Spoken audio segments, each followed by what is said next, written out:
नमस्कार साथियों, आप लोग कैसे हो। मैं आशा करती हूँ कि आप लोग बहुत अच्छे होंगे। तो मित्रों, बीपीएससी टीआरई 3.0 और एस्टेट की या संस्कृत के आप किसी भी परीक्षा की तैयारी कर रहे हैं तो ये क्लास आपके लिए बहुत ही महत्वपूर्ण है। और इसमें वे प्रश्न हैं जो लगातार परीक्षा में पूछे जाते हैं।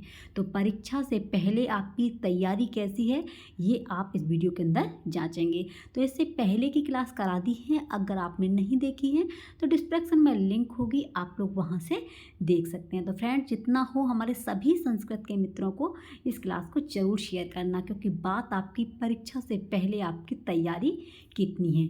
तो सबसे पहला प्रश्न आपकी स्क्रीन पर आ चुका है और ये है आपका पहला प्रश्न, ठीक है। और आप अच्छे से देख पा रहे होंगे, बोलिए हाँ। तो देखिए, ये आपका पहला प्रश्न है, नर्तकी शब्द नर्तक में किस प्रत्यय के योग से हुआ है। तो प्रत्यय के योग से हुआ है, तो आपको पता है नर्तकी, नर्तकी हुआ है डी से। किससे हुआ है? डी से, तो यानी कि सी। तो मारो मोहर लगाओ ठप्पा, आंसर सी आपका हो जाएगा पक्का। नेक्स्ट है, गुह एवा प्रतिहत शक्ति। गुह का अभिप्राय क्या है, यानी कि ये गुह जो है इसका अर्थ क्या है। गुहावासी है, कामदेव है, कार्तिकेय है या गुद है। तो गुह का अर्थ है कार्तिकेय। अगर आपने सी को चुना है तो आंसर बिल्कुल सही है। अगला क्वेश्चन है तीसरा, न प्रभात रत्नम ज्योतिरुदयति वसुधा तलात उक्ति है। तो यह उक्ति कहाँ से ली गई है? न प्रभात रत्नम ज्योतिरुदयति वसुधा तलात। तो यह उक्ति आपकी अभिज्ञान शाकुंतलम से ली गई है, डी ऑप्शन। और ये कालिदास का एक नाटक है। अभिज्ञान शाकुंतलम किसने लिखा है भैया? कालिदास जी ने, है ना। तो इसका आंसर बिल्कुल डी सही है। नेक्स्ट है, द्वयमिदमति लोके प्रियम नराणाम सुहच वनिता च। यह श्लोकांश किस ग्रंथ से लिया गया है? तो यह जो है किस ग्रंथ से लिया गया ये श्लोक? तो ये श्लोक आपका कहाँ से लिया गया है? मृच्छकटिकम से, ठीक है। मेघदूतम किसकी है? कालिदास की। मेघदूतम किसकी है? कालिदास की, ठीक है। अभिज्ञान शाकुंतलम ये भी कालिदास का है। रघुवंश महाकाव्यम ये भी कालिदास का है, ठीक है। तो इसका आंसर भैया सी है। अगला है, अधोलिखित पद्यों में से किस में शाकुंतल के प्रसिद्ध 4 पद्यों की गणना नहीं की जाती। तो इसमें क्या किया? नहीं की जाती। देखो, प्रश्नों को पहले अच्छे से पढ़िए। जब आपके प्रश्न अच्छे से समझ में आ जाएगा तो आंसर आप अच्छे से सटीक दे देंगे। लेकिन प्रश्न को पढ़ने में जब जल्दबाजी करेंगे तो आंसर भी आपका जल्दबाजी में ही जाएगा। तो इसका नहीं पूछा है। तो पातुम न प्रथम व्यवस्यति बिल्कुल सही है। शुश्रूषस्व गुरुन कुरु यास्यत्यद्य शकुंतलेति, ये तो तीनों सही हैं। लेकिन नहीं की जाती है तो ये आपका डी जो है, उद्गलित दर्भ कबला मृग्य, इसकी गणना नहीं की जाती है। तो मारो मोहर लगाओ ठप्पा, आंसर डी हो जाएगा पक्का। छठवां प्रश्न है, मृच्छकटिकम के प्रथम अंक का क्या नाम है? तो भैया, मृच्छकटिकम का जो प्रथम अंक है उसका नाम है अलंकार न्यासः। क्या है? अलंकार न्यासः। सातवां प्रश्न है, अयम ही पातकी विप्रो न वध्यो मनुर्ब्रवीत। यह कथन किसका है? तो यह कथन जो है अधिकरणिक का है। किसका है? अधिकरणिक, सी ऑप्शन। आठवां है, केनोडुपेन परलोक नदी तरिष्ये। यह कथन किसका है? तो ये कथन है विट का। किसका भैया? विट। नौवां प्रश्न है, आकारड़ा विष्कृत वैर दारुड़ा दशज्जनात् कश्य भयम न जायते। इस श्लोक के रचयिता कौन हैं? तो इस श्लोक के रचयिता आपके क्या हैं? भभूति, श्रीहर्ष, कालिदास या बाणभट्ट। तो इस श्लोक के जो रचयिता हैं वो बाणभट्ट हैं। सी ऑप्शन आपका बिल्कुल सही है। 10वां प्रश्न है, स्फुरत्कलालाप विलास कोमला। यह वाक्यांश किसके वैशिष्ट्य को प्रकट करता है? तो ये करता है भैया कादम्बरी के को। किसके? कादम्बरी। कादम्बरी किसकी रचना है? ये बाणभट्ट की है ना, ठीक है। इसका ए ऑप्शन आपका बिल्कुल सही है। और मित्रों, आप किस ज़िले से इस वीडियो को वॉच कर रहे हैं प्लीज़ आप लोग कमेंट में अपने ज़िले का नाम अवश्य लिखें। अगला क्वेश्चन है, कादम्बरी शब्द प्रसिद्ध है। तो सबको पता होगा कादम्बरी जो बाणभट्ट की रचना है और कादम्बरी के लिए जो शब्द प्रयोग किया गया है वो मदिरा किया गया है। क्या किया गया है? मदिरा।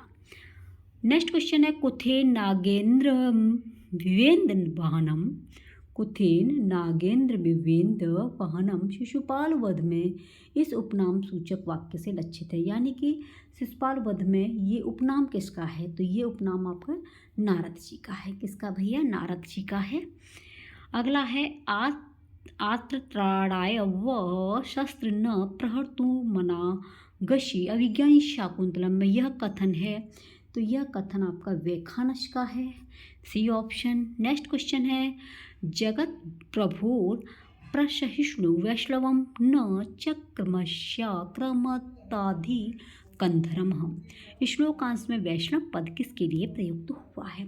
जो वैष्णव जो प्रयोग हुआ है ये जगत पालक विष्णु के लिए हुआ है। किसके लिए भैया? वैष्णव से विष्णु, और विष्णु इसमें दिया गया है जगत पालक के लिए, है ना। सी ऑप्शन राइट है।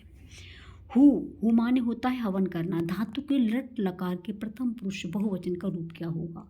तो देखिए धातु आपका क्या है? हु। लट पूछा है, इसका प्रथम पुरुष का बहुवचन पूछा है, तो इसका होगा होष्यंती। क्या होगा भैया? बी ऑप्शन सही है, होष्यंती। अगला है 16वां भी धातु के लट लकार के प्रथम पुरुष के बहुवचन में रूप होगा। तो लट लकार मतलब होता है वर्तमान काल, इसके प्रथम पुरुष का बहुवचन पूछा है भी का, तो ये है आपका विभ्यति। क्या है? विभ्यति भैया, सी ऑप्शन राइट है। अगला है चंडी शतक किसकी रचना है? तो सबको पता होगा चंडी शतक बाणभट्ट जी की रचना है। किसकी है? बाणभट्ट की। बी। दाक्षी में स्त्री प्रत्यय है, तो यह है डीश। क्या है? डीश प्रत्यय। गम धातु लिट लकार प्रथम पुरुष एक वचन में हो जाता है, तो गम धातु लिट लकार में प्रथम पुरुष में आपका एक वचन होगा जगाम। क्या होगा? जगाम, सी। पट का निमित्त कारण होता है, तो पट का निमित्त कारण होगा वो होगा तुरी, बी। त्रिविधम प्रमाणमिष्टम कथन प्राप्त होता है, तो ये त्रिविधम प्रमाणमिष्टम प्राप्त होता है आपका सांख्य कारिका से। किससे भैया? सांख्य कारिका से, सी ऑप्शन। सांख्य मतानुसार पुरुष हैं, तो सांख्य मत के अनुसार जो पुरुष हैं वो न प्रकृति के हैं न विकृति के हैं, न प्रकृति न विकृति, सी ऑप्शन आपका बिल्कुल सही। नेक्स्ट क्वेश्चन है आपका 23वां प्रश्न है तर्क भाषा में प्रमेयों की संख्या है, तो तर्क भाषा में प्रमेयों की अगर संख्या देखी जाए तो वो आपकी 12 है। कितनी है? 12, ए ऑप्शन। तर्क भाषा के अनुसार गुण नहीं है, तो देखिए नहीं है, स्नेह है, द्वेष है, बुद्धि है, लेकिन दिक नहीं है, इसलिए आपने बी ऑप्शन अगर चुना है तो आंसर बिल्कुल सही है। अगला क्वेश्चन है हरिम डॉट डॉट आस्ते, यानी कि हरिम के खाली जगह पर क्या आएगा? तो हरिम वैकुंठे आस्ते, है ना, तो बी ऑप्शन सही है, वैकुंठे आस्ते, बी। ठीक है। अगला है 26वां खाली जगह पर आल है निर्मितः, तो आलय यानी माशेन आलय निर्मितः, ए ऑप्शन बिल्कुल सही है। अगला है सांख्य कारिका के अनुसार अव्यक्त है, तो सांख्य कारिका के अनुसार जो अव्यक्त है वो है आपका अप्रसव धर्मी, अप्रसव धर्मी, सी ऑप्शन। प्रयत्न लाघव कारण है, सबको पता होगा प्रयत्न लाघव कारण ध्वनि के लिए है। किसके लिए भैया? ध्वनि के लिए। तो अगर आपने डी ऑप्शन को चुना है तो आंसर बिल्कुल सही जाता है। ठीक है, डी ऑप्शन। और आप लोग बताइए कि आपको ये क्लास कैसी लगती है ना। सेम प्रश्न ऐसे ही आपकी परीक्षा में देखने को मिलेंगे, क्योंकि संस्कृत में क्या होता है, यानी कि जो भी हमारी व्याकरण होती है, तो व्याकरण जैसे संधि है, समास है, ये आपके लकार हैं, ये नहीं बदलते, प्रश्नों की प्रकृति बदलती है ना। तो जैसे ये आ गया सत्यर्थे प्रतगर्थयः विनिगच्छते, ये खाली जगह में, तो इसमें कौन सा यानी कि अलंकार है? क्या अनुप्रास है, क्या यमक है, क्या उपमा है, क्या व्यतिरिक्त है? तो सत्यार्थे प्रथगर्थया, ये आपने बहुत बार पढ़ा होगा, परीक्षा में देखा भी होगा, तो आपने सोच भी लिया होगा कि इसमें यमक अलंकार है। ठीक है, बी ऑप्शन। अधोलिखित में ऐसे कौन सा रूपक नहीं है? तो रूपक भैया मुद्रा राक्षस नहीं है, बी ऑप्शन। 31वां है सिद्धत्वे अध्य व्यवसाय निगद्यते, इसका है अतिशयोक्ति, सी ऑप्शन। 32वां है खाली जगह डिम्बाद्य है स्वक्रिया रूप वर्णनम, तो इसका होगा स्वभावोक्ति, स्वभावोक्ति, ए ऑप्शन। 33वां है, संकेत ग्रह में शब्द का अर्थ अपोह मान्य है। तो अपोह है बौद्धों के लिए, किसके लिए है? अपोह जो मान्य है ये बौद्धों के लिए है, सी ऑप्शन। 34वां है, बुद्धि नाशात प्रणयश्यन्ति ही, किस ग्रंथ का संदर्भ है? तो ये आपका बुद्धि नाशत्य प्रणयश्यति ही, ये गीता का है। किसका है? गीता का है, सी ऑप्शन। गुड़ाकेश कौन कहा जाता है? तो आपने देखो परीक्षा में कई एक बार ये प्रश्न आ चुका है, गुड़ाकेश कौन कहा जाता है? तो गुड़ाकेश कहा जाता है अर्जुन को। किसको? अर्जुन को भैया गुड़ाकेश कहते हैं। कालिदास किस रीति के कवि हैं? तो कालिदास वैदर्भी रीति के हैं। किसके हैं? वैदर्भी। तो पांचाली रीति के कौन हैं? ये आप लोग कमेंट में बताना। जब कालिदास वैदर्भी के हैं तो पांचाली के कौन हैं? आपने पढ़ा होगा, रिवीजन चल रहा है, तो आप आसानी से कमेंट में लिख सकते हैं। और आपको पता है कि एक बार जो लिख देते हैं ना वो कभी भूलते नहीं हैं, इसलिए आप लोग बताना कमेंट में कि पांचाली जो है किसकी है, ये यानी कि रीति कौन से कवि की है? पांचाली। नेक्स्ट क्वेश्चन है, शिशुपाल वधम के प्रथम सर्ग में प्रयुक्त छंद है। तो शिशुपाल में भैया वंशस्थ है। कौन सा है? वंशस्थ वी, इसका आंसर सही है। नेक्स्ट क्वेश्चन है इसका 38वां प्रश्न है, पिशुंग मोंच्यू अर्जुन शिवम किसे समझ लिया गया? तो किसे समझ लिया गया? ये नारद जी को। बी, जन्मेजय में प्रत्यय है। तो जन्मेजय में जो प्रत्यय है वो है खश। क्या है भैया? खश जन्मेजय में। साहित्य दर्पण विभक्त है। साहित्य दर्पण परिच्छेदों में विभक्त है। किसमें है? परिच्छेदों में, सी ऑप्शन। कार्यम में प्रत्यय है तो कार्यम में ऋयत प्रत्यय है। कौन सा है? ऋयत। कटे आस्ते उदाहरण में आधार है। तो कटे आस्ते ये आपका औपश्लेषिक। कौन सा है? औपश्लेषिक। और ये आपके देखिए आधार 3 होते हैं, ये देखिए औपश्लेषिक, वैशेषिक और आपका अभिव्यापक। तो इसमें आंसर सही है ए। अगला है, भाषा की उत्पत्ति का सिद्धांत प्राचीनतम है। तो प्राचीनतम भाषा उत्पत्ति का सिद्धांत भैया दिव्योत्पत्ति सिद्धांत है, डी। कर्पूर मंजरी की भाषा है। कर्पूर मंजरी की जो भाषा है वो है शिलालेखीय प्राकृत।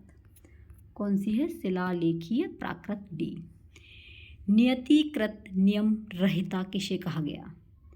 तो नियतिकृत नियम रहिता किसे कहा गया? कवि भारती को, ए ऑप्शन।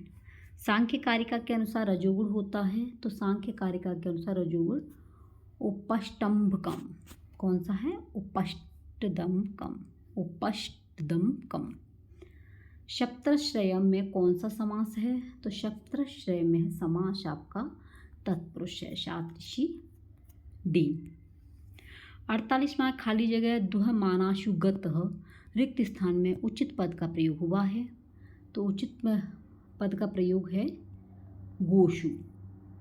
और इस क्लास का सेकंड लास्ट क्वेश्चन है, सूक्ष्म शरीर कितने तत्वों का समुदाय है? तो भैया सूक्ष्म शरीर के तत्वों का जो समुदाय है वो 18 है। कितना है? 18, बी ऑप्शन। और लास्ट प्रश्न है, नत्तावशाने नटराज राजे ननादड़क्काम नव पंचवारम। नत्तावशाने नटराज राजे ननादड़क्काम नव पंचवारम भाषा की उत्पत्ति के सिद्धांत का सूचक है। तो ये है आपका दिव्योत्पत्ति सिद्धांत, दिव्योत्पत्ति सिद्धांत, सी ऑप्शन। ये है 51वां प्रश्न, मध्यकालीन भारतीय आर्य भाषाओं में संगठित है। तो ये है पाली। ठीक है, तो आज की क्लास में आपके 51 क्वेश्चन हुए हैं। इससे आगे आपके कल देखने को मिलेंगे। तो अब आपको पता है कि रिवीजन है और परीक्षा तक आपको जैसे आपके धातु रूप हैं, शब्द रूप हैं, ठीक है, समास हैं, संधि है, प्रत्यय है, अलंकार हैं, गिनती है संस्कृत की, ये सभी आपको अच्छे से पढ़नी है, छंद हैं। ठीक है, तो ये सब कुछ आपकी परीक्षा में आएंगे और ये परीक्षा की दृष्टि से मोस्ट इम्पोर्टेंट है। ठीक है मित्रों, तो अगर आपको ये वीडियो अच्छी लगती है, हेल्पफुल लगती है, तो अपने सभी संस्कृत के मित्रों को अवश्य शेयर करना। चैनल सब्सक्राइब नहीं किया है तो चैनल को सब्सक्राइब कर लेना, और मित्रों जितना हो इस वीडियो को लाइक, शेयर और अपना प्यार अवश्य दें। ठीक है, मिलते हैं नेक्स्ट वीडियो में। आप अपना ख्याल रखना, तैयारी करते रहना, और बीपीएससी में आपका सिलेक्शन होना चाहिए। तैयारी ऐसी करो कि अब की बार रंग लेकर के आए आपकी मेहनत। ठीक है, मिलते हैं नेक्स्ट वीडियो में। Take care, bye bye. नमः संस्कृताय, नमः संस्कृताय।